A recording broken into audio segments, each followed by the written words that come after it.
A grown woman to run in public was outside the social norm. I think he didn't appreciate that a woman could be strong and could handle a lot of the same things the guys were dealing with. The first step in making a social change is that somebody somewhere has to think differently. It was thought if you did anything arduous, you're going to get big legs, grow hair on your chest, turn into a man, your uterus was going to fall out. He said, no dame ever ran no marathon. I'm going to finish this race on my hands and my knees if I have to.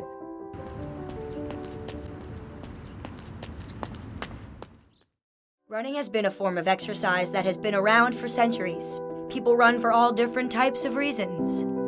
Show me what it looks like to run like a girl. My hair.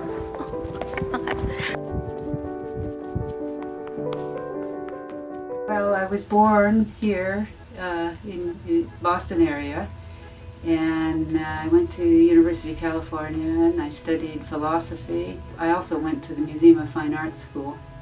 I always loved to run, so as a kid I grew up running, and I just loved the feeling of running, feeling free and open, and I loved the woods and nature, so I ran just as a way of expressing the joy of life. I was born in Brooklyn and grew up in Brooklyn, went to nursing school there and worked at New York University Hospital. The book came out about jogging and had adults doing this. So then I started running a little bit more. I was just so fortunate that, I loved it and I was able to do it. My name's Gwen Hollis. I'm 25. I work for Stewart's. I'm the auditor of 26 stores. My running inspirations are definitely my mom.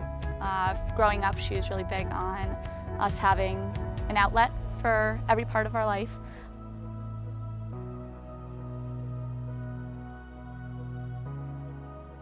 And in those days, no one ran. Men didn't run. A grown woman to run in public was outside the social norm. It was really thought to be improper. When I would go out and it was raining, the police would stop me because they thought I was running away from something. Because why would I be out running in the rain? They didn't understand it.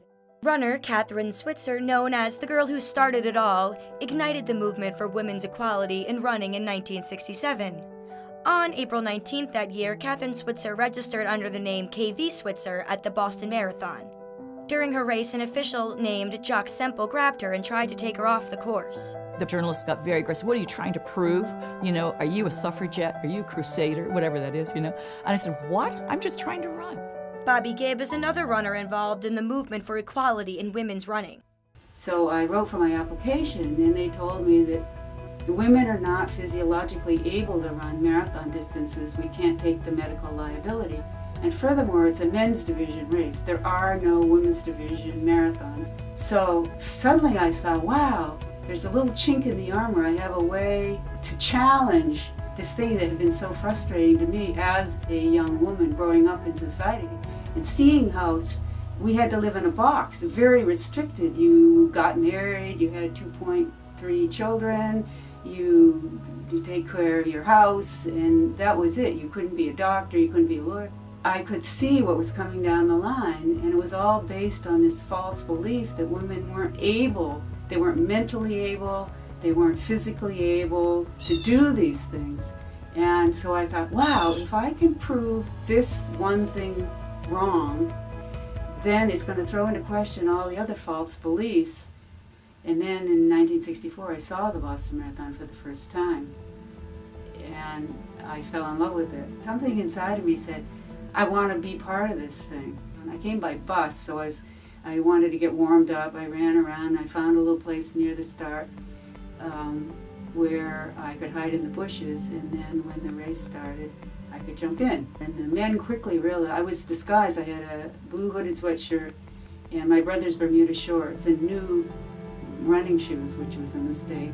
The men quickly realized I was a woman, and I said, I'm getting hot, I want to take this off, but I'm afraid if they see I'm a woman, they'll throw me out. And they said, we won't let them throw you out. It was a pivotal event in changing the way people, men and women, thought about women. Although Catherine was awarded the title of the first official female winner of the Boston Marathon, it was Bobby who crossed that finish line first. Catherine, I have had hardly any contact at all because I don't admire what she's done.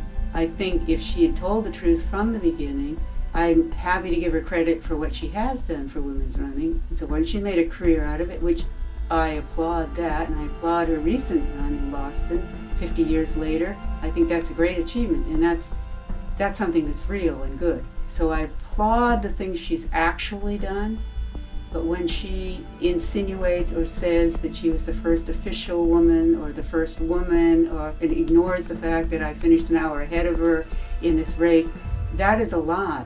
It's a lie of omission and it's a lie of commission. It's all over the media because she's part of the media, and people are furious. The running community is furious at this. Bobby is the pioneer. Yeah, absolutely. I mean, Catherine made a big deal out of it, because she had the number on or whatever. But Bobby was the runner. Bobby Gibb is recognized by the Boston Athletics Association as an official women's winner of the Boston Marathon in 1966. She also won in 1967 and 1968, years before women would legally and officially be allowed to run in the race.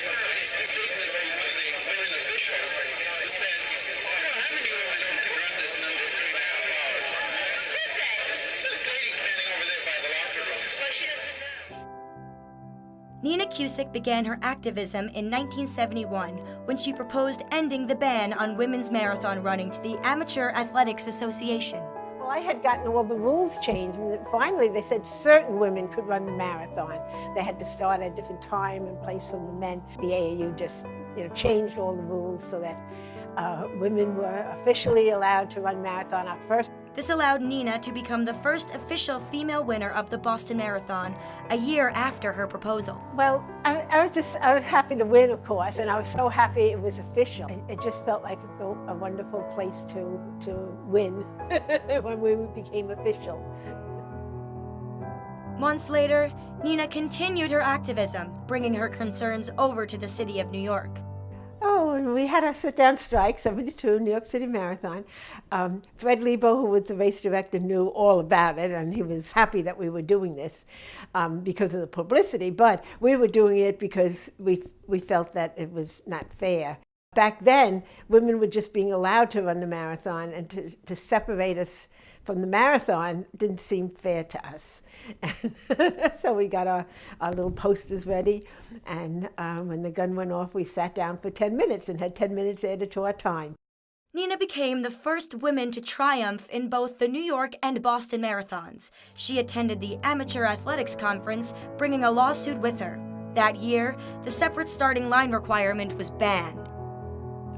And so I went, and we didn't even have a women's long distance running committee, so I had to put in the rules. We got the long distance running committee. Well, we pursued, and they agreed and went to the international governing body.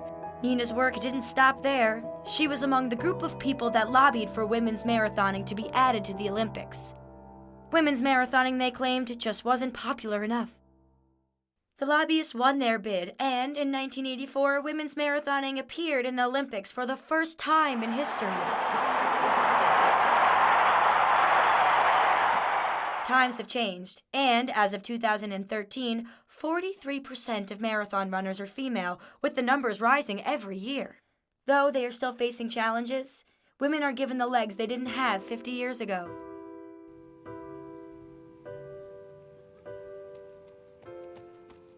My male coach, who was still the coach all the way until I graduated high school, was brutal and on a regular basis ignored the help that I asked for. I think he definitely had that mentality that men are stronger than women, and women, in his opinion, and he talked about it all the time, he was very old school, as he would say, but he made it very clear that he didn't think women should be in sports. I think that was the main mentality behind it. I think he didn't appreciate that a woman could be strong and could handle a lot of the same things the guys were dealing with.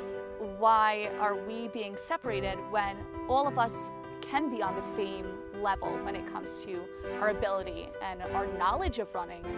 So for me, I think it just made me even better. I think him making me feel like I should feel small made me a better runner And in the long run, it made me understand that I can do pretty much anything I put my mind to. And I will do everything any man can do. Like later on, after we started running a little bit more 5Ks on our own, my friends and I, we always had a quote on the back of our shirts that said, "Run like a girl." Because in high school, that was a big thing our coach always said. He's like, "You gotta run like a man." Okay, I'm gonna run like a girl because I run the way I run and I'm just as good as the next one. Today, because of these extraordinary runners, women have the ability to make leaps and bounds in the world of competitive running. These women and their accomplishments have been overlooked in the past, but now they are starting to get the recognition they deserve. The first step in making a social change is that somebody somewhere has to think differently.